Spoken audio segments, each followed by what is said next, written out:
Good evening. Sorry. Welcome to all of you. It's so nice to see people in a room this time of year, particularly. I know that you all have lots and lots of things going on, so we appreciate you being here with us tonight. I want to first let you know that this is a Winthrop University cultural event, so if you're here for cultural event credit, you need to stay until the end of the event and then get swiped out on your way out the door. We appreciate all of you being here tonight for the Resilience of Southern Identity, the event that you're here for, hopefully. I wanted to introduce our two speakers here to my right. The first is Dr. Christopher Cooper in the white shirt, in the white shirt that does not have a black jacket on. Dr. Cooper is a professor at Western Carolina University. He's the Madison Distinguished Professor of Political Science and Public Affairs and the director of the Public Policy Institute at the university. And the Winthrop grad. Well, I was about to say that. You stole my thunder. Dr. Cooper earned his bachelor's here at Winthrop University, and he also earned a master's and a PhD at the University of Tennessee in Knoxville. So we're very... Where'd your mom go to undergrad? Right here, 1966. Good. So welcome, Dr. Cooper. And Dr. Gibbs Knotts is sitting closer to me in the black jacket. He's a professor and the dean of the School of Humanities and Social Sciences at the College of Charleston, down the road from us. Dr. Knotts earned his BA at the University of North Carolina with a specialization in American politics and public administration, and he earned his MA and PhD at Emory University.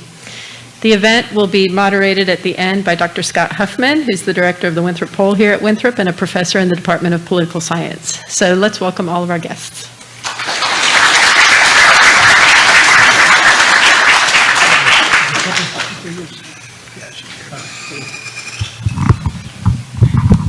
All right.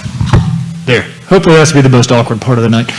So thank you guys very much for coming. Gibbs and I are both super excited to be here and always glad to come back to Winthrop. And I think this building was not here when I was in college. This will not be a night of me telling stories about college, don't worry. But this building is not here, and I will say it's a little intimidating because the stat class I took was in the sociology department. I think Dr. Marks is here somewhere, and I took him for that. There he is. I took him for that class. It was 316, if I remember. Is that right for the number? And I'm not entirely sure that I got a name in that class, so if things go poorly today, it's probably his fault. But we're going to talk a little bit about our book, The Resilience of Southern Identity, and really try to use this as an opportunity to think about where we're going next with some of this work. So I know some of y'all had to read this for Dr. Huffman's class, which we, of course, appreciate very much. And love any comments or questions folks have. Most folks have probably not read the book, so we'll give a little kind of run through of what we're trying to do in the book, what we're trying to accomplish, what's changed, and a little bit about how our thinking has changed as well. So this is a book that I think was published in 2017, which means that Gibbs and I wrote it in 2014 and 15, and let me tell you, the world looked pretty different at that point in time, right? Particularly when it relates to a lot of issues that we're talking about in this book, related to Southern identity, related to race, related to politics. So we're still proud of the book. I think we both still look at the book as, there's nothing we don't believe in or stand by that's in there, but our thinking has evolved and the world has, well, either evolved or devolved, depending on your perspective. But we're going to sort of start off talking about kind of how we got into this line of research and where we think it fits in. We'll do what academics do. We're going to do a little bit of kind of run through of kind of where we think it fits in the literature, and then we're going to talk a little bit about what academics maybe don't talk about as much, which is how we actually got interested in this from things we see in the real world. So I think one thing that Gibbs and I like to do, a lot of social scientists, is just use our notes and use our experiences to guide the questions, not necessarily the answers, obviously, right? Not necessarily our methods, but the questions that we think are interesting, the puzzles that we see in the world. We have a friend who's a psychology professor named Hal Herzog, who writes about human-animal interaction. And I was talking to him one time, and I was like, how do you get ideas? He's like, well, it's easy. I go to a cockfight. And then I go, and he goes, I go to a vet clinic, and I go to all these different places. He says, really, Chris, I just got a PhD in hanging out. and I turned it into a PhD in psychology. And I think in some ways that's what good social scientists do, and in some ways that's what we try to do. But for the kind of more academic lead-in, there's this famous book that certainly Dr. Huffman's read, and some of y'all might have had to read in one of his classes, by a political scientist named E.E. Schatzsnyder, which is a hard name to pronounce. And E.E. Schatzsnyder wrote this book called The Semi-Sovereign People, and he says modern democracy is unthinkable save in terms of parties. That's kind of weird phrasing, but the point he's trying to make is parties are the engines of democracy. He's not even really saying this is a good thing or a bad thing. He's just saying that parties are the lens, the mechanism with which, the thing that makes democracy work, right? We put our ideas into parties and they come out policy, or they come out with who's getting elected. And so we have been thinking about this in a little bit different terms, and I think political scientists have started to think about it in terms of identity more, okay? So the notion that we're saying that modern democracy is unthinkable, save in terms of identity, that today to understand politics, yes, of course, the parties themselves, the structure of the organization matters, but what also matters is how we relate to those things, how we identify, right? The notion that if I think of myself as a Democrat or a Republican, that may be as important as whether I'm actually a formal member of that party. So no, in South Carolina, y'all don't register by party. North Carolina, we do, but the fastest growing political party is none of the above. It's unaffiliated. It's not Democrat or Republican. That doesn't mean that the parties are dying or that we're electing third-party people, but what it means is that our identity, this sort of mechanism with which we relate to politics, is becoming much more important. So a couple of books that talk about this, Gibbs and I think in really smart ways. So Liliana Mason, who's now at Johns Hopkins, wrote a book called Uncivil Agreement, where she says politics has become our identity, right? So if you're one of the people in this room that has political, probably not a sticker on your car as much, but maybe a sticker on your laptop, or you've got a button on your bag, right? Why do you do that? You don't really think that you're going to help your candidate win, right? You don't think like by walking around with a Biden or a Trump button that it's going to put that candidate over the edge. You do it because it's part of your identity. It's part of who you are. You're trying to say something by the fact that you're putting this button on your bag. Ashley Jardina talks about what she calls white identity politics, and she talks about it in some very, very negative terms. And what she says is that whiteness has become an identity for many people in the United States, and this has huge political implications, okay? So there's all this literature going on. It's really increasing. There's more and more and more and more about identity. But there's really hasn't been as much, at least in political science, about regional identity. Doesn't mean that political scientists don't study regions. A lot of y'all are taking a Southern politics class right now. I get it. But in terms of regional identity being key to structuring how we think about politics, there's not quite as much written. So a very smart political scientist named Dan Hopkins, who I think is at Penn, says, basically thinks that regional identities aren't that important anymore.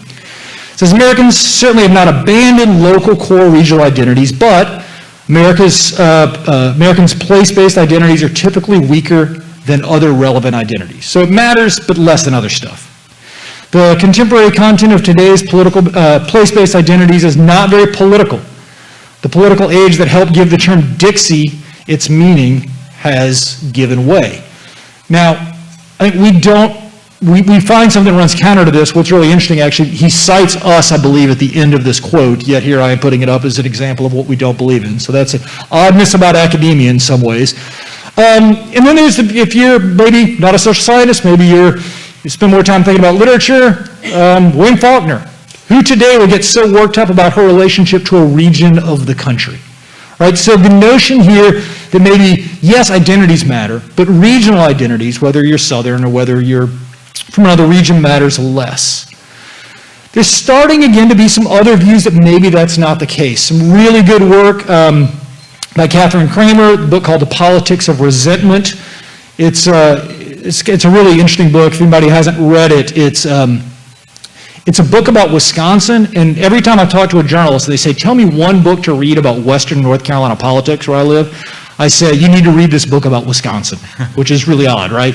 But the point she's making is rural resentment, right? That people identify as being from a rural area that structures their worldview in all these really interesting ways. And so if you've been west of Asheville and still in the state of North Carolina, and yes, that is possible, you'll see exactly this kind of identity structuring the way that people believe, act, relate to politics. So Gibbs and I got really interested in the question, what about Southern identity? And again, we'll talk about some folks that have written about it, but political scientists have spent a little bit less time. So we start our book thinking through, and this really is kind of how we got interested in this idea. Here's 4 very, very, very different people, and that is probably the understatement of a lifetime, right? So Paula Deen up on the left, Jim Clyburn, of course, Natasha Trethewey, and then Patterson Hood from the band The Drive-By Truckers. And all 4 of these people call themselves Southerners, right? So we talk about this some in the book and sort of pull some quotes from these 4 people, but they all think about their Southernness in very, very different ways. And again, that is probably the understatement of a lifetime. But so Gibbs and I are kind of reading this literature that says maybe regional identities don't really matter anymore. And then at the same time, we're not seeing that, right? Or Gibbs lives in Charleston, so I go to visit him, and it's like I trip and I fall over 3 different Southern restaurants, right? Everywhere you go, you're going to, it seems like the brand of being Southern is changing, but we didn't really notice that it was going away. When we walk around our campus, we see stickers on the back of, buttons on the back of students' backpacks, and oftentimes they're about the region. Like what we saw with our eyes didn't really match in some ways what we were reading about in the literature. So we saw it in some ways that we found pretty scary. Right, so if you think about the ways in which the Confederate flag has been used or misused over time, the whole debate over Confederate monuments, again, wherever you stand on these issues, it's hard for us to look at that and say Southernness doesn't matter, right? Or that like somehow the notion that people are Southern is not something that gets people fired up anymore. Like, I don't know, are they still having protests about Tillman Hall here? Trying. I mean, right there have been some over the years, protest about Tillman Hall and the name and what that stands for. Wherever y'all stand on this issue, I'm not trying to move anybody's opinion needle at all on that, except to say that it matters. Like if people are engaging in these debates, it's something they're fired up about, we think it matters. And so we take a little bit, I'm going to sort of pass to Gibbs in a second here. What we do take from, it's not that nobody's ever written about this, it's that political scientists hadn't been writing as much about it. We've recently, I think, rediscovered identity. Historians kind of beat us to the punch. So a historian at University of Georgia named Jim Cobb writes about this in a great book called A Way Down South. He gives a history of the whole idea of Southern identity. And then, unfortunately, a sociologist named John Shelton Reed wrote a book called Southerners, The Social Psychology of Sectionalism, where he kind of takes these social scientific or quantitative approaches and applies them to the study of regions.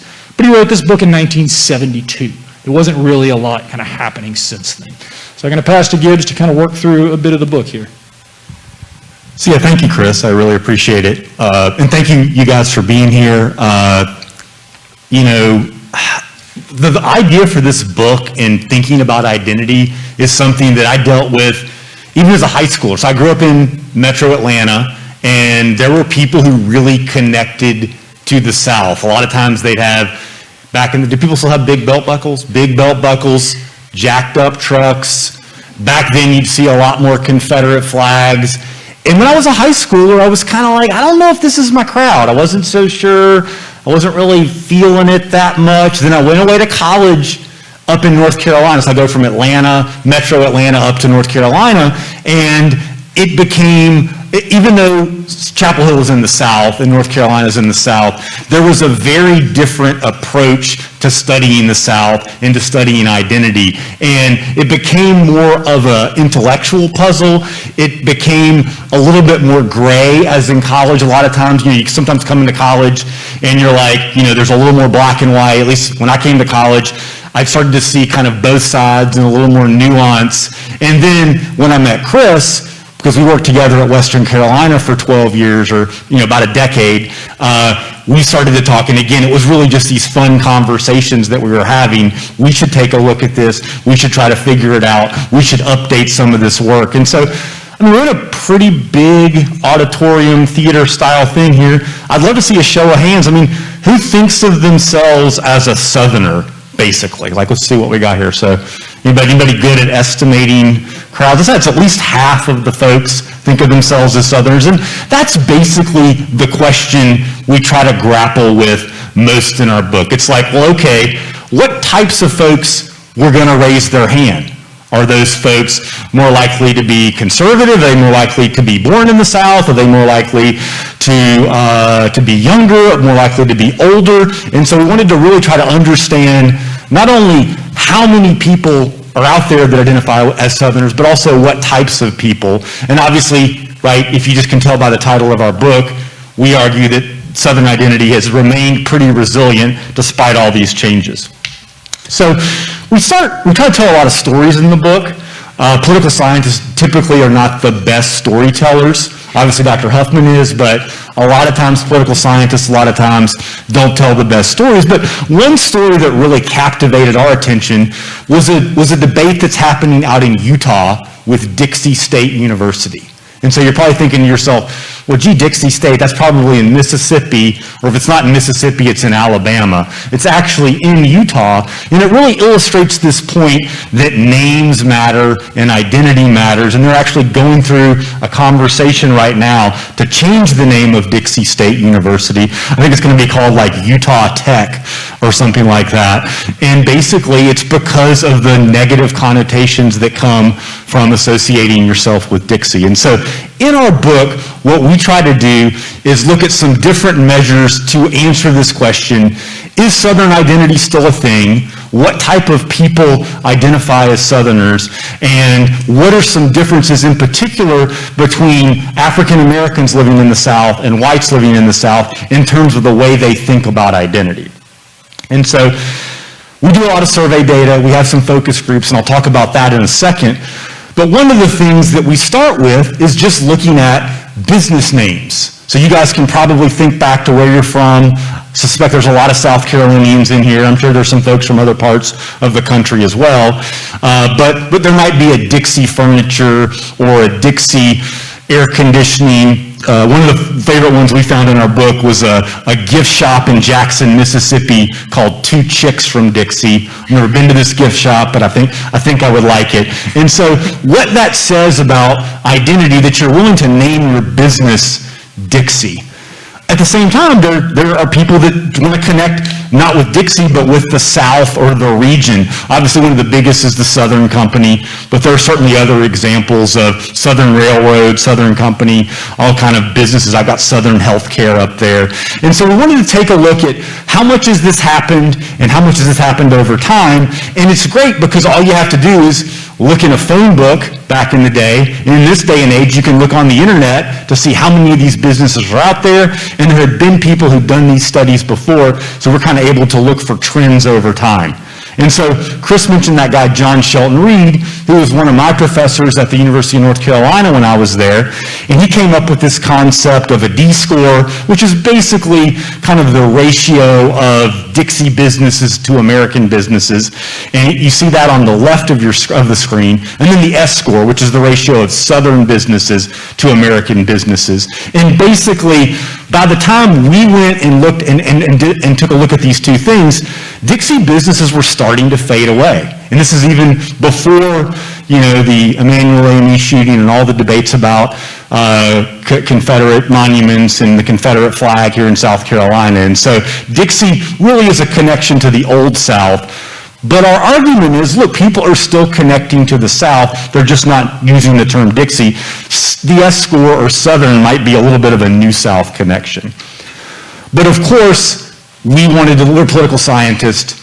We wanted to look at opinion polls. Opinion polls are such a great way to figure out what people in a particular state, people in a particular region think. And so we drew largely on the Southern Focus polls, which were done at the University of North Carolina. We contracted for one of our own polls through Public Policy Polling. And then since our book, we've worked a lot with the Winthrop poll. And so we can't say enough about Scott, Dr. Huffman, and his work with the Winthrop poll, and it's just been some great questions and some great additions to our understanding on all types of topics, but certainly particularly identity. And so these were the results from our poll. And I don't think we quite had 74% in here. saying they think of themselves as a Southerner, and we could talk about all the reasons for that. But for us on the 2011 poll, and Dr. Huffman with the Winthrop poll has done some polling since then, and most of the time it's over 70% saying, do you consider yourself to be a Southerner or not? This is kind of a fun thing we did. We looked across different states to see which states people are more likely to connect with the region. Probably not going to surprise anyone that Mississippi led the way. And then, places like Florida, Oklahoma, Virginia, Kentucky. Most people, the majority of people would say they're Southern, but there's a lot less agreement on that. South Carolina is usually pretty high up there. And we came up with some kind of ridiculous names. We're trying to have a little fun there to say, South Carolina is pretty darn Southern. Oklahoma, sort of Southern, and Texas, not so much. When I teach Southern politics, and Chris does the same thing, we ask our students, all in all, is this state a Southern state? And so you sort of see who's paying attention, because if somebody's like zoned out or like not totally reading the directions, they won't check Mississippi. I don't know what was happening with Mississippi there. I think it was like down. There's a lot of states that begin with M, so students weren't circling that. But that basically gives you an idea. I mean, in my College of Charleston class this semester, 100% of the students at Alabama, Georgia, North Carolina, South Carolina, no one's going to argue with that. Again, Mississippi, I got to check on those folks. I'm not really sure what was going on there. But what we really tried to do is figure out who those people who are connecting with the South are and identifying with the South are and who they aren't. And so probably the one thing I'll say about this particular chart, or a key finding, was when we looked at Southern focus polls, and we looked back to the 1990s, race was a significant factor. If you were white, you were more likely to answer yes to the question, I consider myself to be a Southerner. When we looked at the same, kind of used the same statistical techniques, looked at the same models with our data, about 2 decades later, race was no longer a significant factor. And so that to us was a story we wanted to learn more about, we wanted to understand. And so that was one thing. And then the other thing was that it was more connected to ideology, if folks were more conservative, and that was something that wasn't a finding from the earlier data, but from the newer data, it seemed to be more of an indicator. But as incredible as the Winthrop poll is, best poll out there, right? There are limitations to what you can get out of a public opinion poll. Because a person, they might want to give you more information, or you may not think of every question that you could possibly ask someone in a poll. And so there are other techniques where you can dig deeper, whether it's a one-on-one interview, and some of you guys who've taken methods classes have probably done that, or a focus group, and that's the route we chose to go, to try to figure out, okay, let's just actually get some people in a room together and ask them about the South, and ask them about their identity. And granted, we picked, it's probably 50 people or something like that, 35 to 50 people. We never said this is going to be representative of all of the state of South Carolina or all of the region, but it allows us to go deeper. Somebody might mention something that we've never even thought of. And so we conducted 4 different focus groups. They were all with people who connected to the region, all with people who identified as Southerners. And we conducted focus groups of African Americans who said they were Southern and white folks who said they were Southern. And we tried to get, when you're doing focus groups, you just want to get as good of a mix of sort of ages and males and females as you possibly can. Those are not their real names, by the way. We changed their names. Chris named them after people in his family. I chose to name them after the middle names of people in my family. So, not that that really does, because I just told you guys. So anyway. But I want to say a little bit about the focus group results, because I think it helped us better understand, particularly kind of how people think about their identity today. These focus groups were conducted in 2014, so a year before the murder at Emmanuel AME Church, a year before the flag came down. That's really important context to know. And then I'm going to turn it over to Chris, and he'll end it with kind of some future directions, and then certainly see what questions you guys have.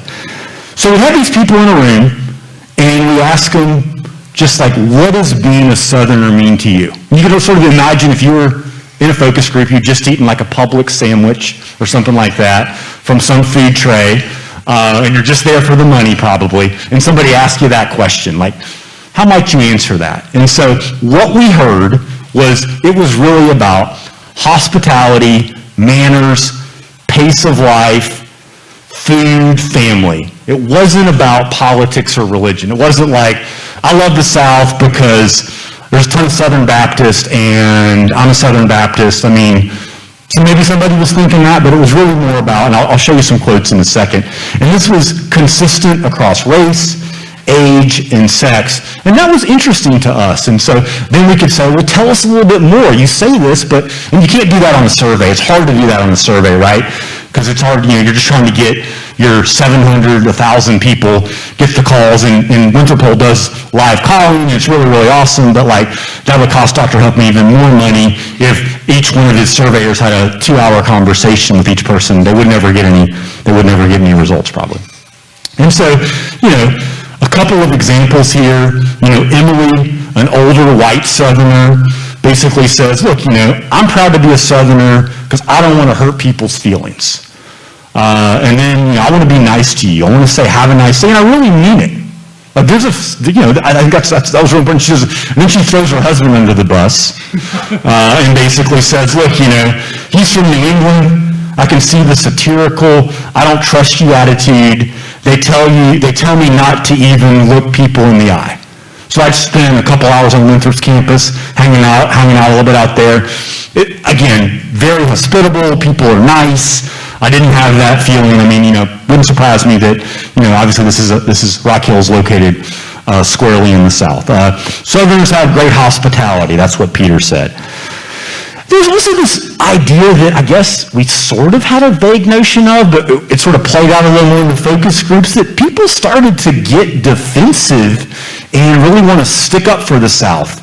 And they would recall stories where they'd say somebody makes a comment or something on TV. These days you get a meme sent to you or some video clip or something like that.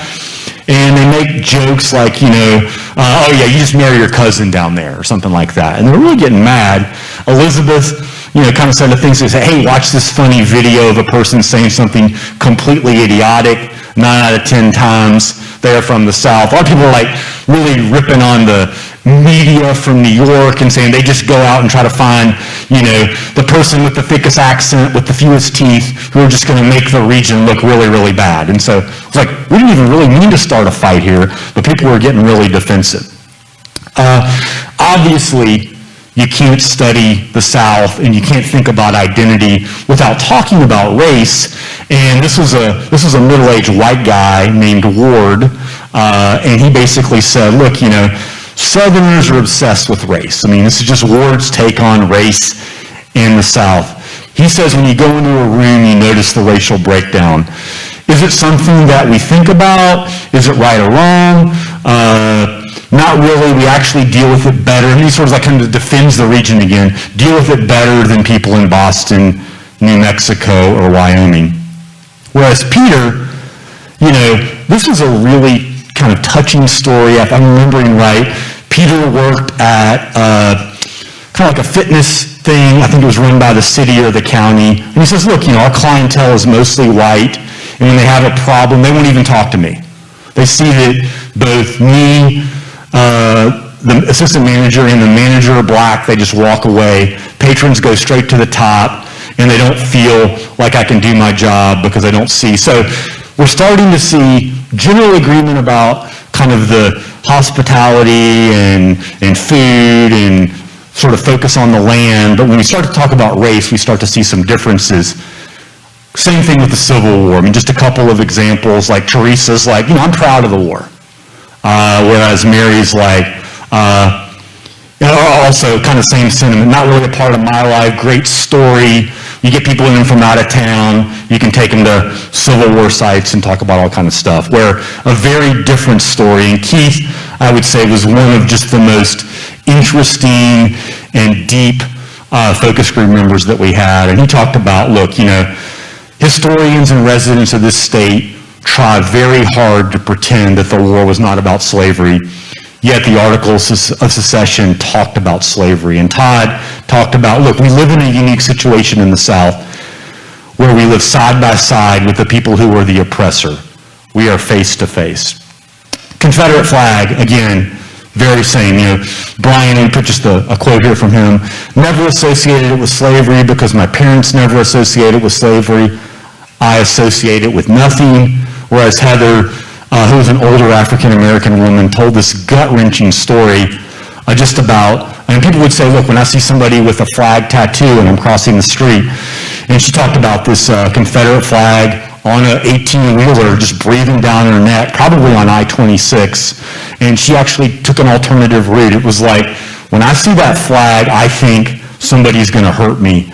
I don't know where they want us to go. We were born here. And so I guess the summary from kind of our findings is, yes, the South and Southern identity is resilient.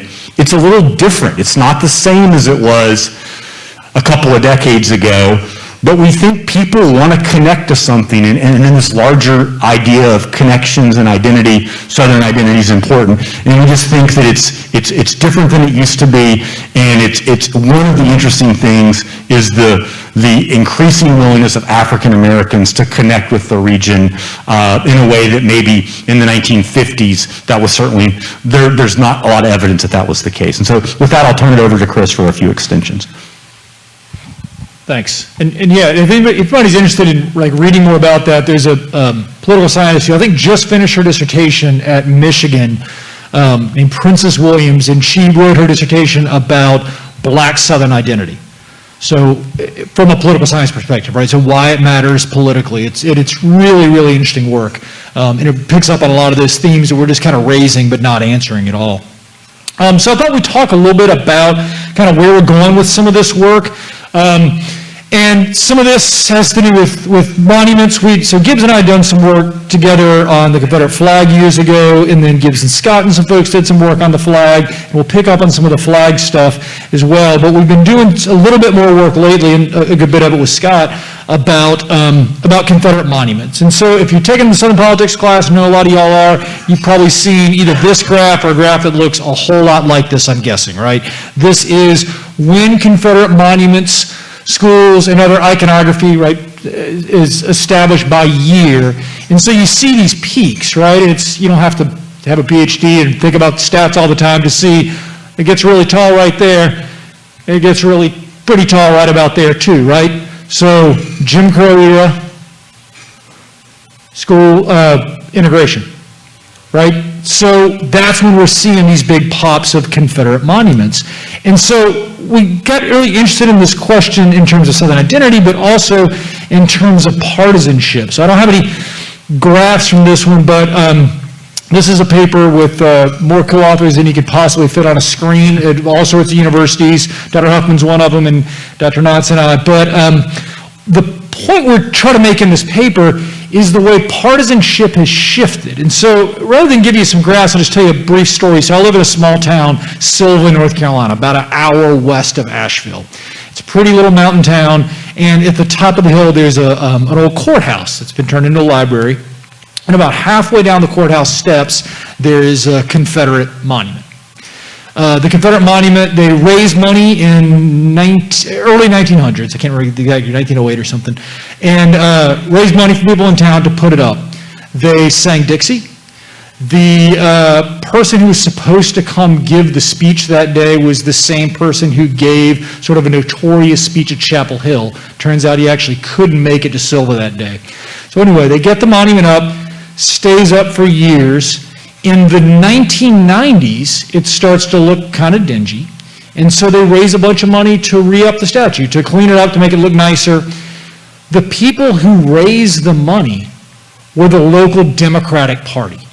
It was the Democratic Party, not the Republican Party, that was the party that was standing up for Confederate monuments. And so if you go back and you look at old copies of the small town paper from the 90s, you see the local state legislator who's a Democrat, you see the chair of the county commission who's a Democrat, you see a town councilor who's a Democrat, and they're all standing together talking about standing up for their heritage.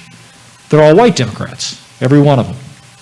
And so what we try to get at in this paper is what drove that change, right? And so it really is this interesting example of the way we've seen the partisan transformation in the South, but it was even later on this than on many other issues of race, right? So until the 1990s, it was still this way. And so Silva, the little town I'm in, it's actually on county property, and so the county recently took a vote to maybe get rid of the statue. And they voted to keep it. The one person who voted against it was a Republican, and the chair of the county commission, who's a Democrat, wanted to keep it up, right? And so this is still changing, right? I think sometimes the national media narrative is Confederate monuments is this bifurcated political issue, right? Republicans love them, Democrats hate them. And I think what we actually find is that it's much more recent than that and much more complicated than that. And that battle, I think, is very much still happening. So this partisan realignment that you probably talk about in Southern politics class, I think this is a really interesting kind of area to explore that. And there's all sorts of interesting stories, too, about that particular statue and how it got there and everything else. And actually sort of related, so the town, this is kind of a fun one. The county I live in is Jackson County, named after Andrew Jackson. And so there was also a discussion on whether to change the name of the county. But the great part was they were going to name it Jackson County. Now, I didn't just stutter. Like, it's named Jackson County. The proposal was to change it to Jackson County. The catch is, they said, instead of naming it for Andrew Jackson, let's name it for one of the chiefs of the Cherokee tribe whose last name was Jackson. That way, we keep all the signs when you go into the county all the same. We don't have to rebrand anything. We're still Jackson County. That also has not actually made it into law, but it was kind of a fun proposal. So we then worked on another paper with Dr. Huffman that we'll talk about here. This uses Winthrop poll data. The other one uses all sorts of data from lots of different polls. This one is 100% Winthrop poll. And we try to look at public opinion on Confederate monuments and really trying to get at this idea, is it Southern identity or is it racial resentment? Okay, which one of these two things is the real driver? And so we did a few things that I think are kind of interesting. This is a pretty hard graph to read, I apologize. But what we did was we asked folks, we asked folks a question, what do you want to do with, we asked it a few different ways. One, we talked about monuments, one, we talked about memorials to Confederate soldiers. And we asked people, would you want to leave them alone, leave them but add a marker, move them to a museum, or remove them? Now this is 2017, all right, so we're 2021, so 4 years ago. Things have changed very quickly on this issue. But we saw, this one I always think is kind of in the eye of the beholder, right? So on the one hand, you could look at this and say, oh my gosh, the largest category is leave. Most people want to leave it. Well, the plurality sort of do, but at the same time, 25 plus 25 plus 6 is greater, right? So yes, more people want to leave it than any other option, but more people want to do something else with it other than leave it if you combine those, right? Sort of depends on how you want to read those data, and I'm not here to tell you which is the right way. But we thought this is a really interesting way to think about this question. We should also note that even amongst the African Americans in the sample, remove completely, at that point, I still remember, was the smallest category, even amongst the African American subsample that was in this poll.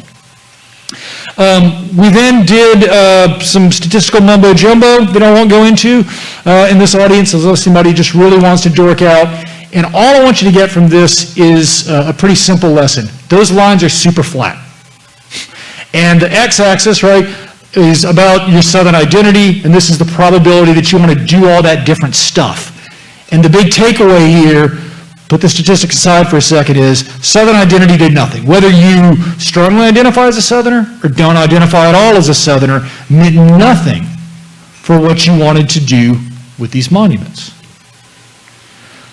We asked people a question about racial resentment, and on a 1 to 5 scale, and that, the answer to that question does a lot of work, as the kids say, in this graph. I don't think the kids actually say that, but they did a few years ago.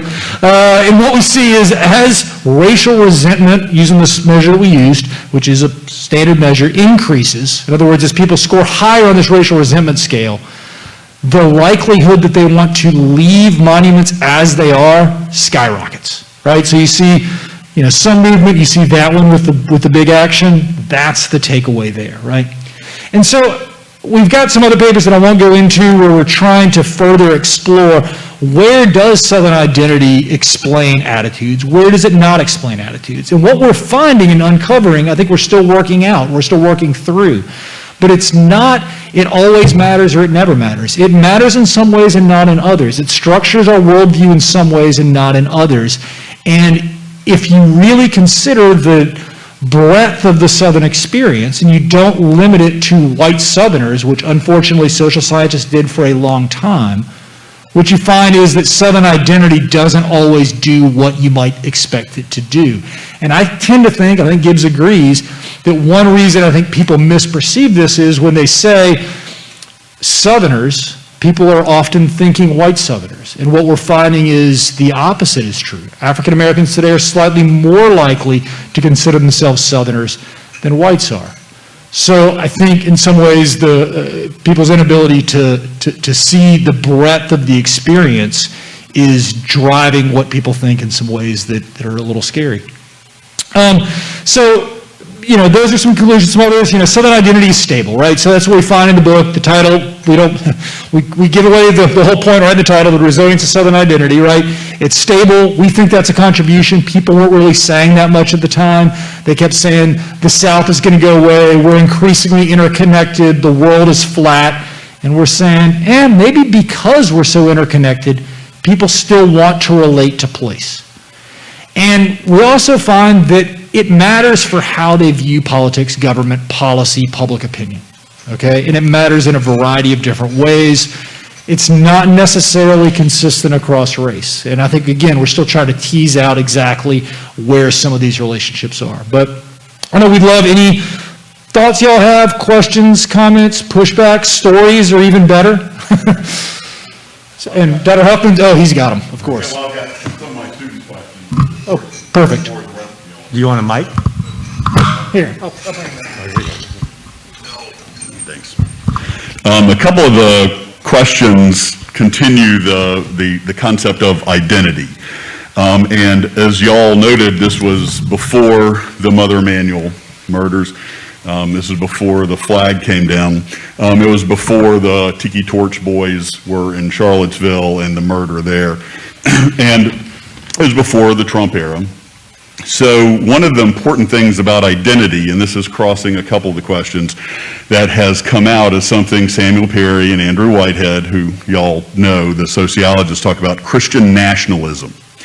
So identifying as a Christian nationalist, the idea that America's a Christian nation, America should be a Christian nation, which has traditionally been related to Southern religiosity, but is no longer just Southern religiosity. For example, they just found that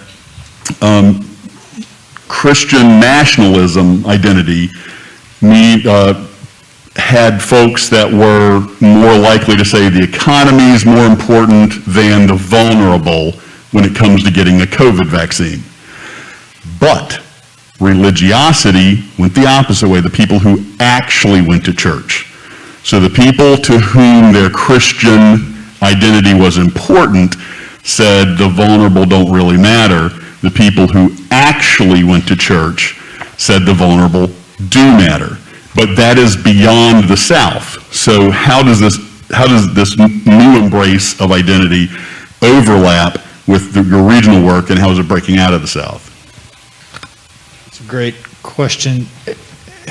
I'm probably going to foul tip it a little, but I think it just starting to think about what we think of as static concepts like religiosity in terms of behavior versus identity, I think can help us untangle what's really happening. I think your point about what people, essentially what you're saying is what people say and what they do are very, very different things, but that isn't to say that what they say doesn't matter, right? And that how they identify. One I've been thinking about lately, and I have absolutely no empirical evidence of this, but I just keep thinking about it. I assigned my students this book that I really like called Politics is for Power. And, Politics is for Power. Anyway, my students hated it. I love this book. They hated it. And I was like, why do you guys hate this book? This book's great. And they said, well, he doesn't speak to our generation. what he's talking about isn't the way we consume politics. And it was the notion that, like, the class identified in terms of their generation, and they believed and were arguing strongly that their generation relates to politics differently. I had a few students in the class who didn't think that, and I began to think, like, age is another thing. Yes, we all have an age, and there is a fact about how old you are, unfortunately, as my gray hair will tell you, but different people identify differently with their generations, and I think that has to drive political attitudes and political behaviors as well. And I think this, what you're pointing out, is a really good example. And so my sense is religion and Southernness probably interact, right, in sort of a statistical sense, whether we're talking about identity or behavior. And there I would say Angie Maxwell's book, if anybody has read it, The Long Southern Strategy, I think she does a masterful job. I know Gibbs agrees and likes the book a lot, of talking about the role of religiosity in partisanship in the South, essentially over the last 50 years. But I don't know, Gibbs, you got anything to add to that? Yeah, just if you haven't read that book, definitely check it out, The Long Southern Strategy. She's been on a bunch of podcasts, and you can check out her argument. But basically, three things. It's really about, like, how did the South become Democratic and to Republican? And I tell students at College of Charleston, I'll be like, in the South, it was all Democrats. And they look at me like I'm crazy. They're like, are you kidding me? Like, no way. There's tons of Republicans in the South. And you sort of have to say, yeah, this is the way it happened. And obviously, this is a region where Republicans do way better. I would say dominate in many ways. Obviously, what happened in Georgia is a little different. Virginia, Democrats still do pretty well at the presidential level, but just lost in the governorship. But so what Maxwell does is she looks at race, and that's a key factor that people have talked about for a long time. But her real contribution is to also look at the role of feminism and an anti-feminist movement that occurred, and also Christian fundamentalism and how that played a role, and how some of the splits in the National Southern Baptist Convention and all kind of things really impacted. So definitely check that out. Yeah, well, I would also say that a lot of those things just accidentally happen to pool in the South. Traditional male-female relations, so the anti-feminism, the greater religiosity, the higher number of people who are African-American, so race is going to matter here more. So it's identity. Another question kind of on identity, only because, Chris, you brought up the Wisconsin book about ruralness and rural identity. So the change in the Southern economy over time from agriculture to more industrial to service. So how has that changed the meaning of Southernness and Southern identity? I mean, I think the movement to a service-oriented economy and to a tourism-based economy to some degree has accelerated it, right? I mean, it's sort of making the joke about, probably wasn't that funny, but about going to Charleston and every time I trip, I hit another Southern restaurant, right? The way in which we package Southernness, I think, it's fascinating, first of all. I think it shows us that it's not going away. I don't think that happens if the economy is still predominantly a manufacturing economy.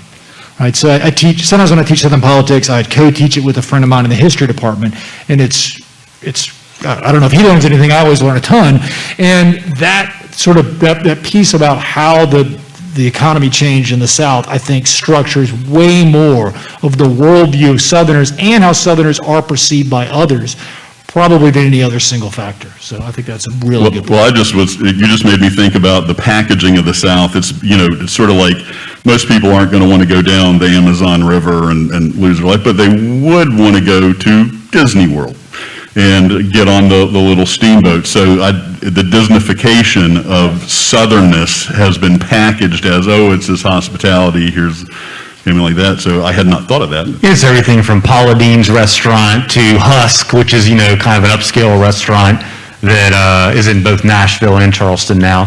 And, it can be very high-end and sophisticated with like a magazine like Garden and Gun, if you guys have seen that magazine. If not, it's a whole lifestyle and an embrace of a lot of different things.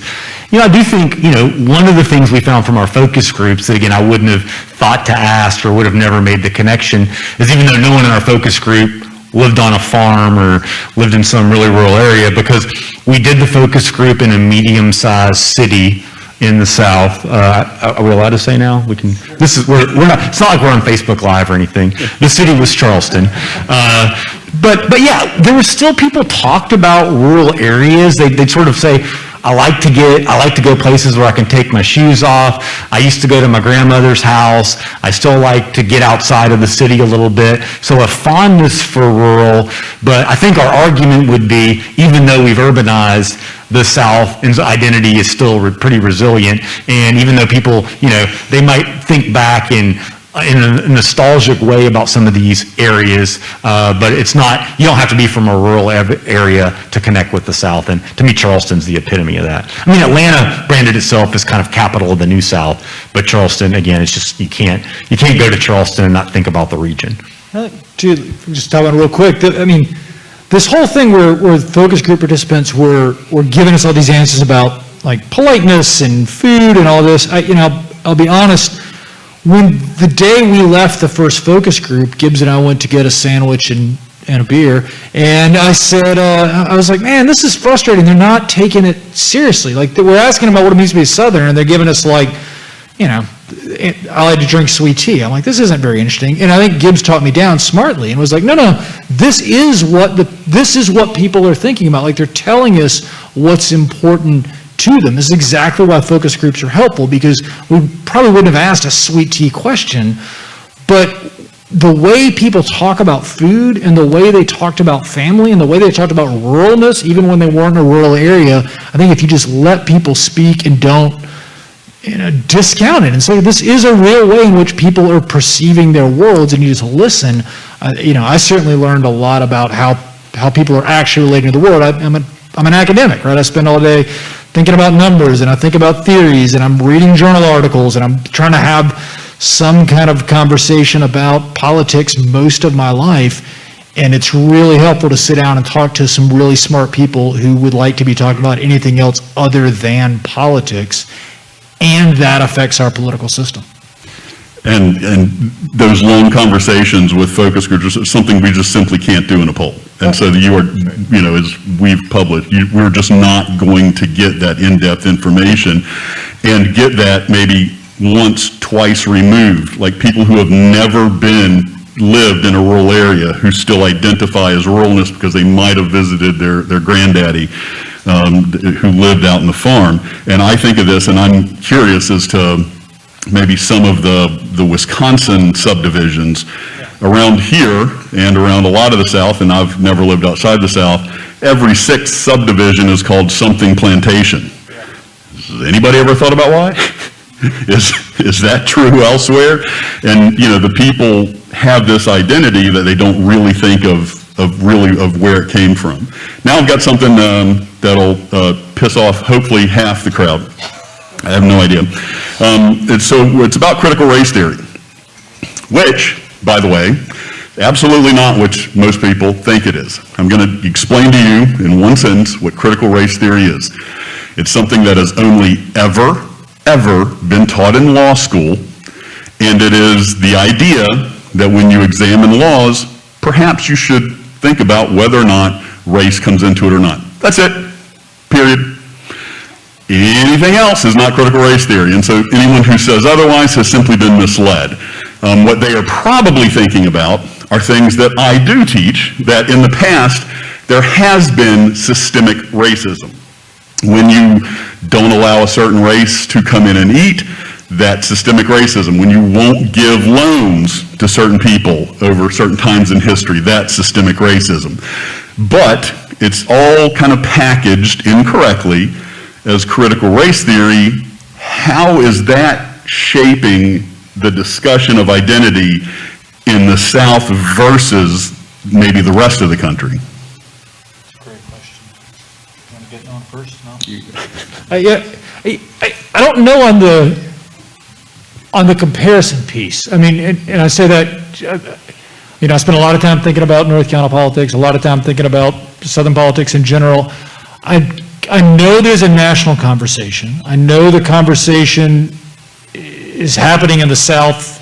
People are going to school board meetings And my only question is, are they going to be protesting masks or protesting, what they're calling critical race theory, right? Whether that's happening in Oregon and Wyoming and Kansas, I'm less certain. Like, how much of that is a Southern phenomenon? How much of that is an American phenomenon? I'm just not positive, but I'm curious what Gibbs' thoughts are. Again, I think it pools here more, but it's not inherently Southern. Which is, and I think that's such a smart and interesting way to think about it too. Like, and as you're taking the Southern politics class, Gibbs and I sometimes will teach at different universities now, but we'll both sometimes ask students the question on a final exam, should we be offering a class in Southern politics?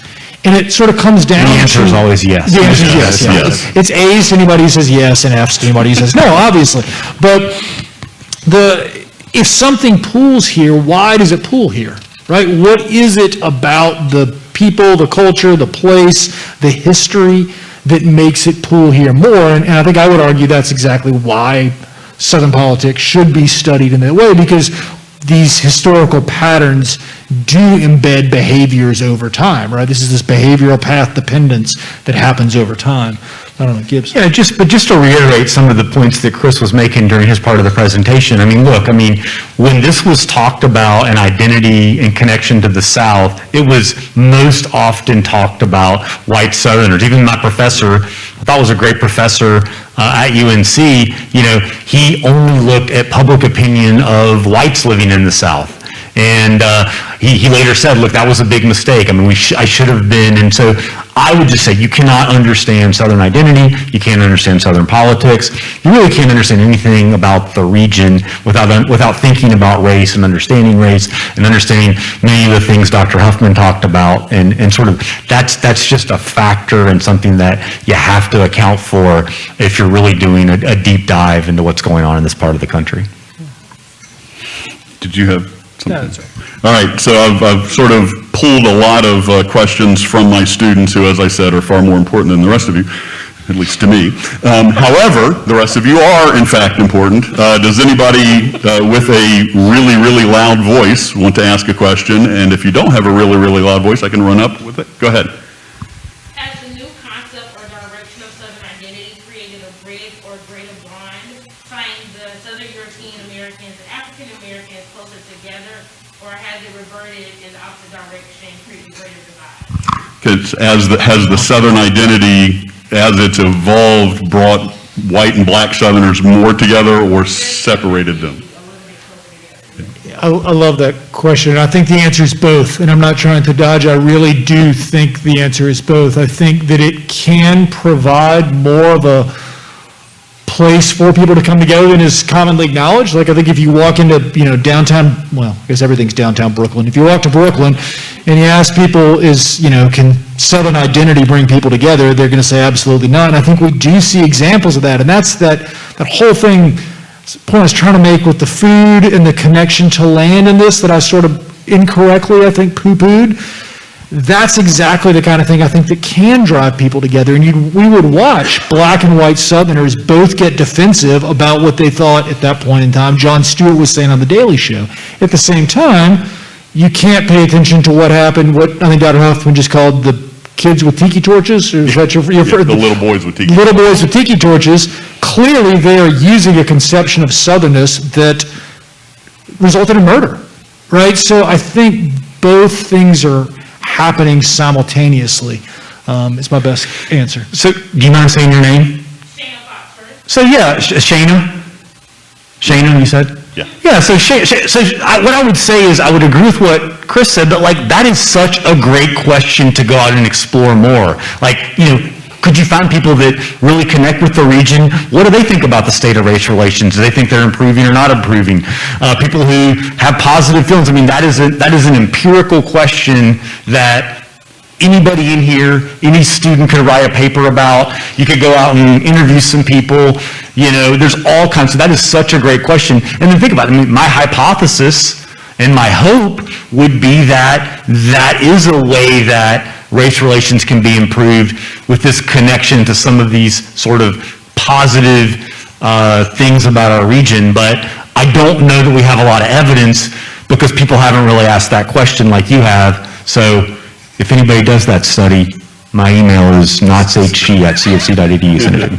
I want to see it. And that would be a perfect question for a capstone paper for a master's degree, because you could break it up and say, among Generation Z, does identity make a difference? Among people who are extremely religious, does the identity make a difference? Or the people who are more in conservative religions, such as PCA and Southern Baptist, versus more moderate religions like PCUSA and Lutheran, does it make a difference there? And that's the next frontier of the work. Yeah. Any other questions? Next, please. Yes. Could I get the mic so I don't have to yell? Yes. Sorry. If only I had somebody who had been a track runner who could run it up there, Liv. I'll meet you out there. I think he's talking to me, but yeah. No, she's track. Oh, you are a track runner, okay. I'm not very fast anymore, but I used to run track. But Neither am I, so it's okay. So I went to undergrad in Virginia, and specifically like the Tidewater area, and my dad actually made a comment to me when I was like, you pulled up the chart about like who considers what state Southern, and how only like 60% considered Virginia Southern. And he lived in Norfolk, and he was like, the Tidewater's not Southern. And I went to William & Mary, and I think that the Tidewater is very Southern. So a big debate on my track team was whether or not William & Mary was a Southern school. And it was always the kids from the north, like New Jersey, Pennsylvania, that said that it wasn't. So what would you say to those people that think that a Southern state, a geographically Southern state, can have like Southern areas and non-Southern areas? Because they would argue that like Nova was not Southern, but then like Western Virginia was Southern, and that the Tidewater wasn't. So I'd want to know those people and get in those discussions, because those are really fun. And I think people say about Florida, right? It gets less Southern the further south you go, basically. So obviously Miami has more of an international feel, whereas there are parts of, right below Alabama that feel very, very Southern, and you can find a bunch of mullets and Lord knows what else, not the fish, but the hairstyle. But yeah, I think Virginia is such an interesting state, because you've got the DC area and folks, in that Northern Virginia area versus parts of Southern Virginia that are very, very different. Chris, I know you lived in Virginia for a while. You want to say anything about Virginia? Or? I think that one, the conversation's fun, but I think it also illustrates why it's about identity and not something static, right? The fact that two people can be sitting next to each other at the same school, and one say that it is Southern and one say it's not, says that this is not a static fact of the world, that it is one or the other. And I think that's what makes it really interesting to study. So that John Shelton Reed, this guy we keep talking about, would say, his line is, Southernness has more to do with attitude than latitude, right? In other words, it's not so much where you live, but how you think about yourself. It's about identity, right? Dixie State University in Utah. Or we put the picture up of this guy, Patterson Hood, who y'all are way too young and hip to know who he is, but he lead singer in this band called the Drive-By Truckers, and they're from Alabama. They lived in Georgia for a long time. He now moved to Oregon, and he's writing songs about the South, right? He's writing New York Times op-eds about the South. He would still say that he's a Southerner. So I think it's it's a fun question, it's an interesting question, and I think the fact that there is no answer is why it's worth studying and paying attention to. And we didn't mention this in our presentation, but this can change, right? And so I'm just throwing out capstone project ideas here, so you feel free to, but why do people choose who live in the region, who just say, they were Southern, they felt Southern at one point, but then it kind of lapsed, this notion of lapsed Southerners? Or what about people who move here from Ohio or Michigan or New York, that it might take a while, but maybe they marry somebody from the South and they all of a sudden, they assimilate. So this notion of an assimilated Southerner. And we call that? I think there's a lot more work to do on that. What do we call that? What do we call that? What do you call that? A converted Southerner. Yeah, converted Southerner, right, exactly. Wait, first off, if you're in political science, I'm teaching capstone next semester, so you really should be writing a lot of this down. Second, to Liv's question, here's a couple of things you can Google, which really brings her question into stark relief.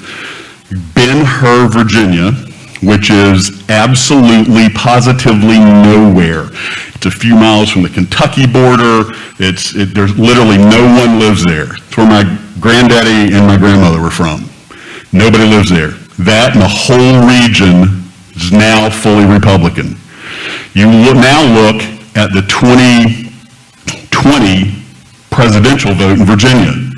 The whole state looks Republican, except for Nova and Tidewater, but it went for Biden. That's because where the hell does everybody live? Northern Virginia, Richmond, and Tidewater. Land doesn't vote, people vote. So it looks like small concentrations, but you have to realize that high urbanness is bringing in a whole new identity to a state that, I mean, it was the heart of the Confederacy, quite literally. And now, as Liv pointed out, there's an argument over different little parts of it, whether or not it's Southern. Additional questions? Yes. Okay, so this is a question about your focus group. Am I not loud enough for you? Overly loud, but nobody else is used to it. It helps with Facebook Live too, for all the fans out there, if you're on the mic. Yeah. Class speak. Okay, so it's a question about your focus group. So some of us have noticed that your focus group we understand that it was split up into like 4 different like groups. However, we noticed that 2 groups were all white and then 2 other groups were all black. Why exactly did you guys split up the groups like that? And would it have been helpful if you had mixed the races of groups? Yeah, it's a great question. So we thought about it a lot. We came up with what we thought was the least bad answer, honestly. Like, there was a real tension either way. And so we were worried, first of all, we're in full recognition that it's 2 white guys, right? And we're trying to ask people some questions that are, maybe not that difficult, and some that do have some real social desirability problems, particularly if you're a person of color and you're talking to us about race relations in the South. And we sort of struggle with thinking about that and what to do with that immutable fact. We ultimately decided that we could get more honest and better answers if we split the groups up, because we wanted to see the way people bounced ideas off of each other. And so what we saw in the focus group, as opposed to, say, interviews, we talked about maybe we should just sit down individually at 50 people. 1, 2, 3, 4, 5, all the way to 50. We've eventually decided, no, the action's going to happen when people start talking. And that conversation is going to be better, particularly in the African-American focus groups, if we fade into the background and there's a conversation happening amongst these people, and that's what we saw. We did talk about also adding more places, and we talked about adding some mixed race focus groups as well. We've actually thought about still doing that at some point in the future. And the answer is probably not satisfying, but it's very real. At some point, we ran out of time and money, and I mean that in all sincerity. Like, if we could have added a 5th, we would have done it. If we could have added more places, we would have done it. With that said, I think it's exactly the kind of methodological choices that you make in the real world that our solution, I still think was the best one given the possibilities, but I'm, as you can probably tell, not completely satisfied with it either. Yeah, so that's a rock solid methodological question is, how would it have been different among the mixed groups? But money runs out. And when, discussing things like depression and anxiety, there's a saying that I think a lot of people misunderstand that goes, anything worth doing is worth doing poorly. What it means is, if I can't get up out of bed and clean the whole house, you know what? Get up and clean the bathroom. That's it. If I can't floss today, if I can't brush your teeth for 30 seconds. It's something important, do what you can. And unfortunately, those of us who don't come from filthy rich Harvard, Yale, have to make choices. What is the most important question I want to get to? And the difference between black and white was it, but it raised so many damn good questions doing it that way that now it's just sort of, wow, it leaves us hungry for wanting to hear kind of the rest of it. Any final thoughts? No, yeah, just, I mean, you don't want to, you want to respect people's time. I think we paid them $50 a person, so you do the math, that's $2,500. You gotta go to Publix and get the sandwich trays.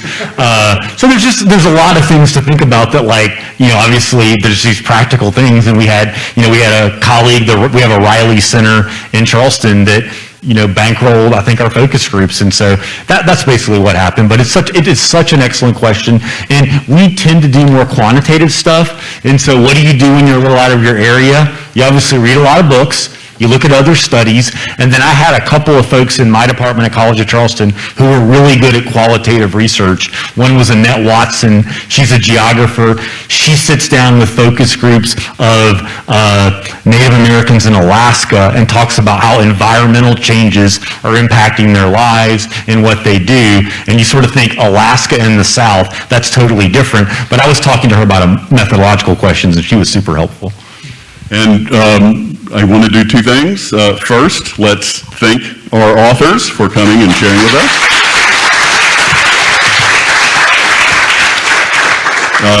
If you have a follow-up question that you want to ask them directly, please come up. We're out of time. You've got to go get scanned to get out. But if you would like to read the book and haven't and have an important question about it, we have several signed copies up here you can grab. And if you have read the book and want them to sign it, we'll press them into service for that too. So thank you very much. Thanks.